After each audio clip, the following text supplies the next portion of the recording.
कहा जाता है कि जब आप अपने घर से निकले और हर 500 मीटर की दूरी पर आप लोगों को एक मंदिर देखने को मिल जाए तो मान जाना आप भारत में हैं। भारत में ना जाने कितने हजारों लाखों मंदिर होंगे, तरह तरह की विशेषताओं के साथ। इनमें से कुछ मंदिर ऐसे हैं जिनके पीछे ऐसे ऐसे अनोखे रहस्य छुपे हुए हैं जिनको विज्ञान भी आज तक नहीं सुलझा पाया है। उन्हीं रहस्यमयी और अनेकों मंदिर में से एक है मेहंदीपुर बालाजी मंदिर, जो कि राजस्थान में मौजूद है। माना जाता है कि इस मंदिर में भूत प्रेतों का मेला लगता है और यहां पर आने वाले हर एक व्यक्ति के बड़े से बड़े कष्ट खत्म हो जाते हैं, खासकर भूत प्रेतों से रिलेटेड, पोजेशन से रिलेटेड, प्रेत बाधा, भूत बाधा से रिलेटेड। दरअसल इस मंदिर में आप जाकर देखेंगे तो डर की एक नई लहर आपके जहन में उतर जाएगी। भूत प्रेतों के ऊपर विश्वास नहीं करते होंगे, यहां पर जाइए, आप लोगों को पता चलेगा कि तीसरी दुनिया भी होती है और कितनी ज्यादा खौफनाक होती है। खैर, ये तो मंदिर का इंट्रोडक्शन हो गया, लेकिन ब्लडी सत्य के आज के हैरान कर देने वाले बहुत ही ज्यादा खौफनाक जहनों के एपिसोड में मैं आप सभी लोगों के सामने बजरंगबली के दो भक्तों के साथ घटी हुई ऐसी अजीबोगरीब खौफनाक घटना की कहानी लेकर आ गया हूं, जिसे सुनकर आप लोगों का दिमाग घूम जाएगा। बोलेंगे ये कैसे पॉसिबल हो सकता है, क्योंकि वो लोग बजरंगबली के इतने बड़े भक्त थे कि कोई भी इंसान उनके सामने आता तो यही कहते कि हमसे बड़ा बजरंगबली का कौन भक्त। ये लोग रोज मेहंदीपुर बालाजी विजिट भी किया करते थे, इनकी आदत थी। दरअसल इन लोगों का थोड़ा स्टार्टिंग से इंट्रोडक्शन देता हूं तो आप लोगों को समझ में आएगा। कहानी इस पॉइंट से शुरू होती है। राजू और मोहन नाम के दो घनिष्ठ मित्र थे, बिल्कुल मोहल्ले में ही रहा करते थे और बचपन से एक दूसरे की साथगांठ में अपना जीवन काट रहे थे। एक साथ स्कूल भी किए थे और अब जब बड़े हो गए थे दोनों एक दूसरे का हाथ पकड़कर चल रहे थे कि भाई तू जो करेगा मैं भी वो कर जाऊंगा। कॉलेजिंग वगैरह हो नहीं पा रही थी क्योंकि इनके घर वालों को अच्छे से पता था कि हमारे बच्चे पढ़ाई में अच्छे नहीं है, भक्ति भाव में बहुत अच्छे हैं, व्यवहार दोनों का बहुत अच्छा है। इसमें से जो राजू के घर वाले थे ये थोड़े पॉजिटिव टाइप के थे, वहीं पर मोहन के घर वाले उसको खुली छूट देकर रखे थे।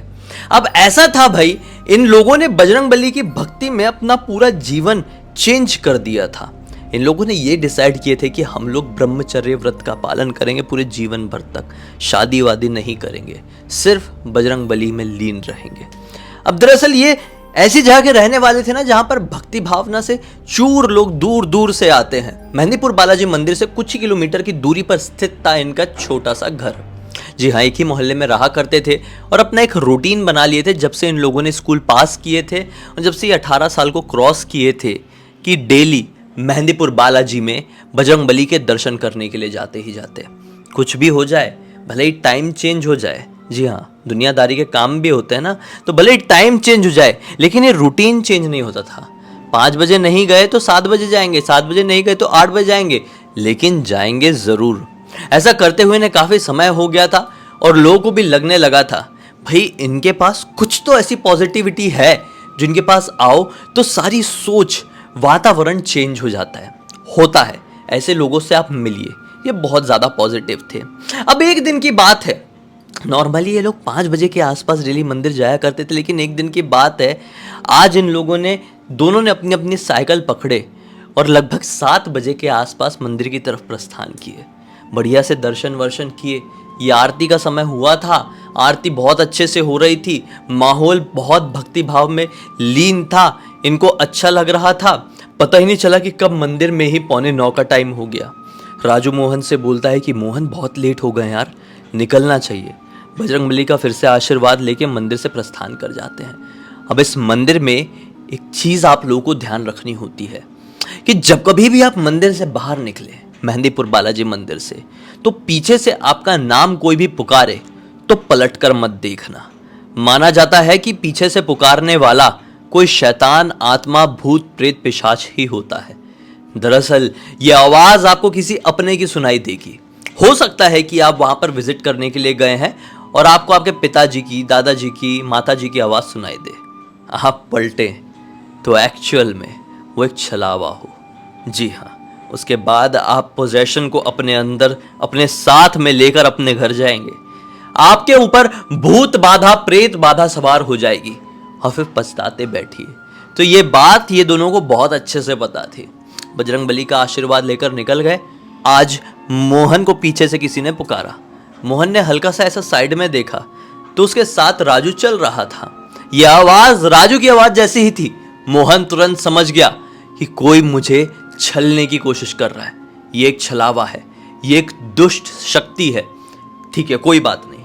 हनुमान चालीसा का मन में जाप शुरू किया और मंदिर से निकल गया। मंदिर से बाहर निकलने के बाद राजू को बोलता है कि देख, पीछे पलटकर मत देखना, मुझे आवाज आई है, हो सकता है तुझे भी आवाज आई हो। फिर वो भी हनुमान चालीसा का पाठ शुरू कर देता है। दोनों अपनी साइकिल में सवार होकर जल्दी जल्दी घर की तरफ प्रस्थान कर जाते हैं। अब घबराहट हो रही थी, रात ज्यादा हो गई थी, तो राजू ने मोहन से कहा कि भाई जल्दी जल्दी घर चल लेते हैं, वरना मेरे घर में मुझे डांट पड़ेगी। ज्यादा उम्र नहीं थी ना, यही कोई 19-20 साल के थे। तो मोहन भी कहता है कि हाँ, तेरे घर में तो छोटी छोटी बातों को लेकर डांटते हैं, तो जल्दी पहुंचना है तो क्या करे, शॉर्टकट से चल ले क्या। दरअसल ये एक ऐसा शॉर्टकट था जिसको लेकर बहुत अच्छी अच्छी बातें पूरे गांव में नहीं फैली हुई थी। दरअसल ये लोग मेहंदीपुर बालाजी के मंदिर से लगभग 3 से 4 किलोमीटर की दूरी पर रहते थे। मैंने अभी आप लोगों को बताया। यहां पे जाने के 2 रास्ते थे। एक रास्ता सीधा सीधा जो नॉर्मल वाला रोड से होते हुए जाता 3-4 किलोमीटर का था, लेकिन जो दूसरा रास्ता था वो भूतिया रास्ता था, वो लगभग 1.5 किलोमीटर का था।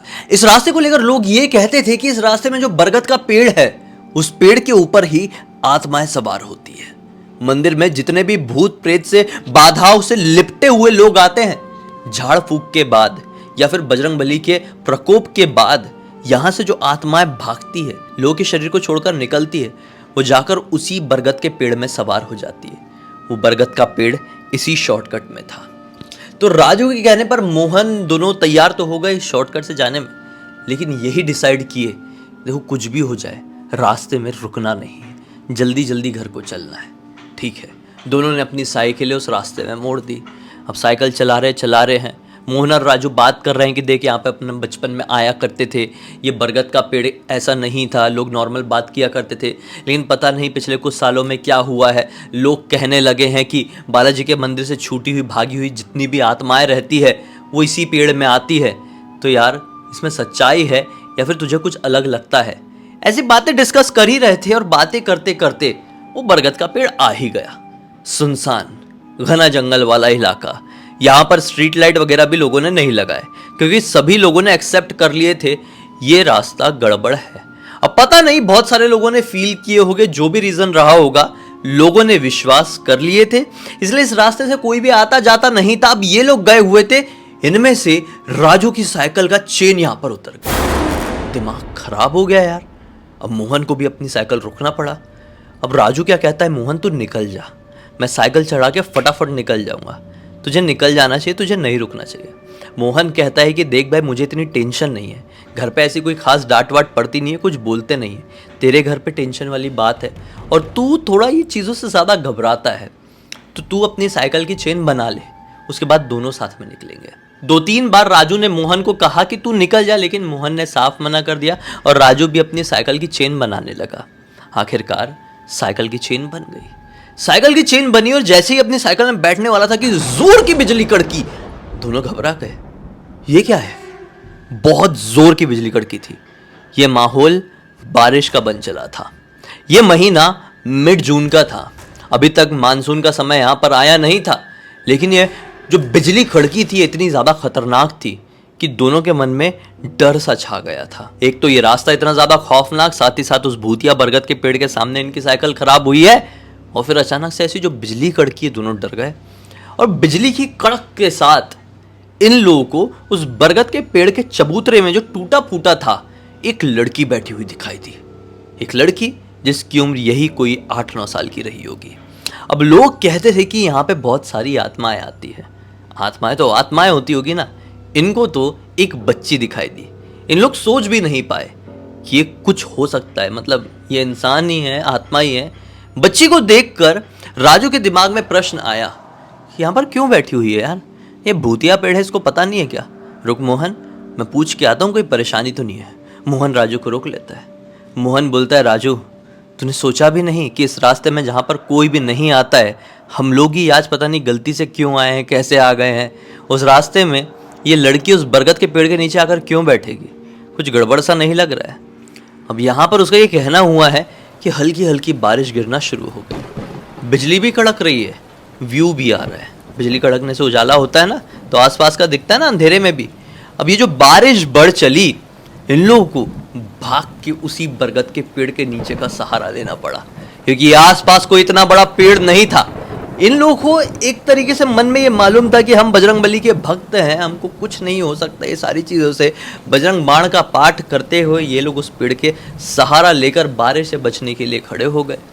वहाँ पर वो लड़की बैठी हुई थी, वो अपनी जगह से टस से मस ली हुई। राजू को कुछ सेकंड के लिए ऐसा लगा कि बच्ची शायद समझ गई थी कि बारिश गिरने वाली है, यहाँ से कहीं गुजर रही होगी, इसलिए जैसा कि हम आकर रुक गए हैं वो भी आकर रुक गई है। मोहन ने ये सोचा, हो सकता है कि बेचारी बच्ची हो, जिस प्रकार से हम उसको भूत समझ रहे हैं हो सकता है वो हमको भूत समझ रही हो। कोई बात नहीं, बैठी है चुपचाप, बैठे रहने देते हैं, यहाँ पर बारिश जल्दी जल्दी बंद हो जाए, तुरंत ही निकल जाएंगे। अब जैसे ही बारिश तेज हुई, ना जाने कहां से 7-8 कुत्तों का झुंड इनके सामने आ गया और इनको देखकर जोर जोर से भौंकने लगा। इनमें से जो राजू था वो कुत्तों से बहुत घबराता था, तो मोहन का सहारा लेकर पीछे छुपने लगा। मोहन जानवर प्रेमी था, उसको समझ में नहीं आ रहा था कि ये कुत्ते ऐसा उसको देख कर क्यों भौंक रहे हैं, क्योंकि आज तक एक भी कुत्ता ऐसा नहीं था जिसने मोहन के ऊपर आकर भौंका था। अब कुत्तों को भी वाइब मिलती है, वो ऐसे किसी के भी ऊपर नहीं भौंकते हैं, और ख़ासकर जो एनिमल लवर होता है उनके ऊपर तो कुत्ते कभी भौंकेंगे भी नहीं। आप लोग ये नोटिस करके देखना। मोहन ने हमेशा ही नोटिस किया था कि उसके ऊपर कभी कोई कुत्ता नहीं भौंकता था, लेकिन आज ये 7-8 कुत्तों का झुंड आकर लगातार इसके ऊपर क्यों भौंक रहा था, ये सोच में ही था। मन में ये बात आई कि हो सकता है कुत्ते मुझे कुछ बताने की कोशिश कर रहे हैं, कि एक और बिजली की कड़क के साथ इसकी नज़र उस लड़की के ऊपर पड़ी। ये कुत्ते भौंक ही रहे हैं, बिजली कड़की, और मोहन की नज़र उस लड़की के चेहरे पर पड़ी। लड़की जो एक तरफ सामने ही देख रही थी जब ये लोग यहाँ पर आके। अब आप लोगों को इमेजिन करना पड़ेगा, ये पूरा पेड़ है, ठीक है, बरगद का बड़ा पेड़, पुराना पेड़। ये लड़की चबूतरे के एंड में ऐसा बैठी हुई, ये चबूतरा है जैसे कि मैं वो लड़की हूँ और यहाँ पर बैठ के देख रही है, हाँ, एक ही टक लगा के। वहाँ पे मोहन और राजू पीछे आके खड़े हो गए, यहाँ पर छुपे हुए हैं वो लोग बारिश से, और कुत्ते यहाँ पर खड़े होकर उनके ऊपर भौंक रहे हैं। अभी तक लड़की सामने देख रही थी, लेकिन जब बिजली कड़की, मोहन की नजर पड़ी लड़की के ऊपर, अब लड़की यहाँ देख रही थी। मोहन घबरा गया, क्योंकि ये लड़की अब नॉर्मल बच्चों की तरह नहीं, जैसे कि पहली बार इनको दिखी थी, नॉर्मल बच्चों की तरह नहीं बल्कि एक मैच्योर्ड औरत की तरह दिखाई थी। ये लड़की की कद काठी, शरीर पूरा एक बच्ची की तरह था, लेकिन शक्ल एक बूढ़ी, जी हाँ, जो अधेड़ उम्र की बूढ़ी होती है उसकी तरह दिखाई दे रही थी। मोहन घबरा गया। मोहन ने राजू का हाथ पकड़ा, बोला कि देख, मन में पाठ कर, हमें यहाँ से जल्दी निकलना होगा। राजू भी थोड़ा घबरा गया, बोला क्या हुआ बता तो सही। मोहन ने बोला जितनी भी बारिश पड़ रही है पड़ जाने दे, भीगे ही ना, चल निकलते हैं। लेकिन राजू ने निकलने से इनकार कर दिया। वो बोला बता तो क्या हुआ। बोला कि मुझे भी कुत्तों से डर लग रहा है, हो सकता है इनमें से कोई कुत्ता पागल हो जो दौड़ के हमें काट ले, हम यहाँ से निकलते हैं। मोहन ने राजू को जानबूझकर सच बात नहीं बताया, क्योंकि अगर राजू घबरा जाता तो इनके ऊपर डर हावी होता, और डर हावी हो जाता तो वो शक्ति भी इनके ऊपर हावी हो जाती, फिर ये लोगों को बचाना असंभव हो जाता। एक के चक्कर में दोनों पिस जाते। दोनों ने ही पाठ शुरू किए और साइकिल पकड़ के अपनी निकलने लगे। अब ये अपनी साइकिल चला रहे थे कि दोनों को ही साइकिल का भार बहुत ज्यादा महसूस हुआ। तेज बारिश में भीगते हुए दोनों भागने की कोशिश कर रहे थे कि यहां पर राजू ने मोहन से कहा कि मेरी साइकिल का वेट बहुत ज्यादा लग रहा है, क्या तुझे भी ऐसा लग रहा है। मोहन कहता है कि हाँ मुझे भी ऐसा लग रहा है, बारिश के कारण नीचे जो कीचड़ बन गया है, साइकिल ऐसे चलाने में तकलीफ होगी।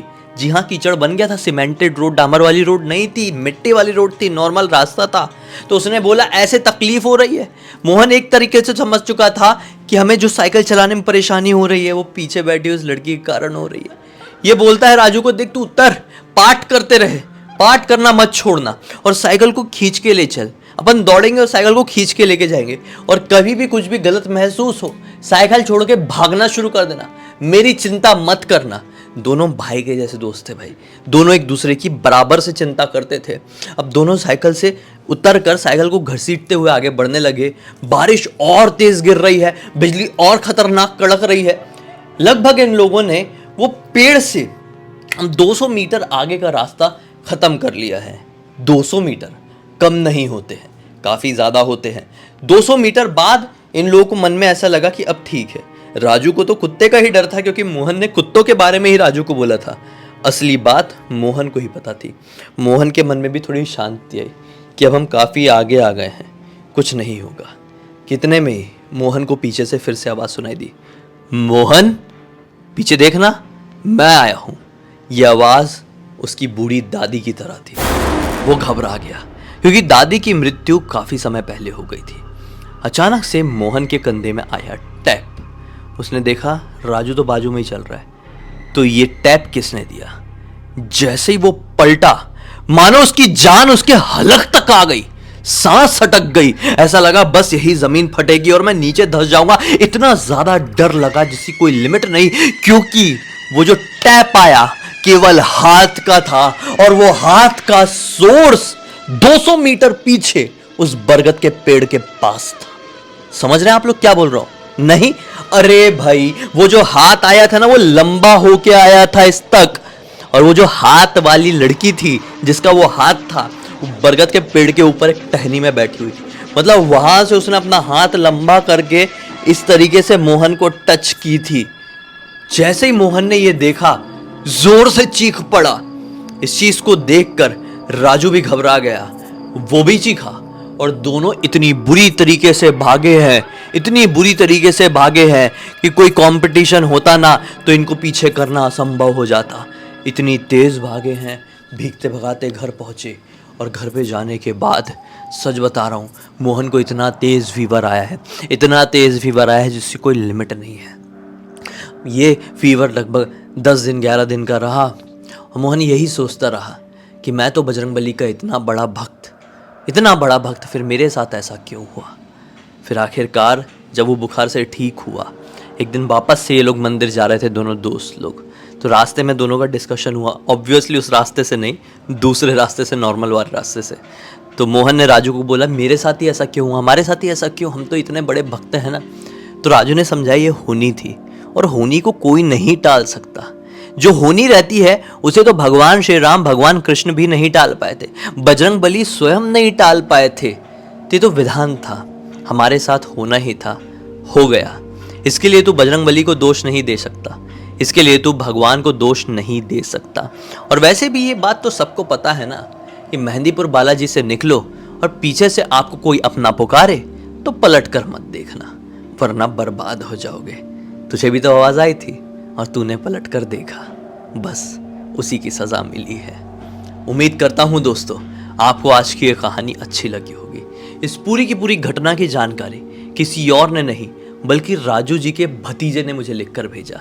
राजू जी भी अब बड़े हो गए हैं। ये घटना आज से तकरीबन ये 15-16 साल पुरानी है। उस समय ये 19-20 साल के थे, अभी 35-36 साल के हो गए हैं। इनके भतीजे ने इस पूरी घटना की जानकारी मुझे लिख कर भेजा है। मैं पढ़ा तो काफ़ी ज़्यादा शौक हो गया। मैंने सोचा कि आपको बताना ज़रूरी है, जिससे आप लोगों को सीख भी मिलेगी और साथ ही साथ एक मनोरंजन भी। भतीजे का नाम है शौर्य। मुझे अच्छा लगा आपकी ये कहानी पूरी दुनिया को बता के। अगर इसी तरह की कहानी आप लोगों के पास भी है या फिर कोई टॉपिक भी, तो लिख भेजिए ना। हो सकता है मेरा अगला वीडियो कल आप लोगों के हिसाब से बन रहा हो। इंस्टाग्राम की लिंक इस वीडियो के डिस्क्रिप्शन बॉक्स में मिल जाएगी, क्लिक करके डायरेक्टली पहुंच जाना और फिर मैसेज करना था, आपको पता ही होगा। मुझे पहली बार देख रहे हैं, चैनल को सब्सक्राइब करके बेल आइकन दबा के ऑल के ऑप्शन में क्लिक करना है, इस तरह के हैरान कर देने वाले खौफनाक वीडियोस आप लोगों के सामने डेली लेके आते रहता हूँ। तो चलिए कल फिर से मिलते हैं, तब तक के लिए बहुत बहुत धन्यवाद। आप लोग का दिन शुभ हो।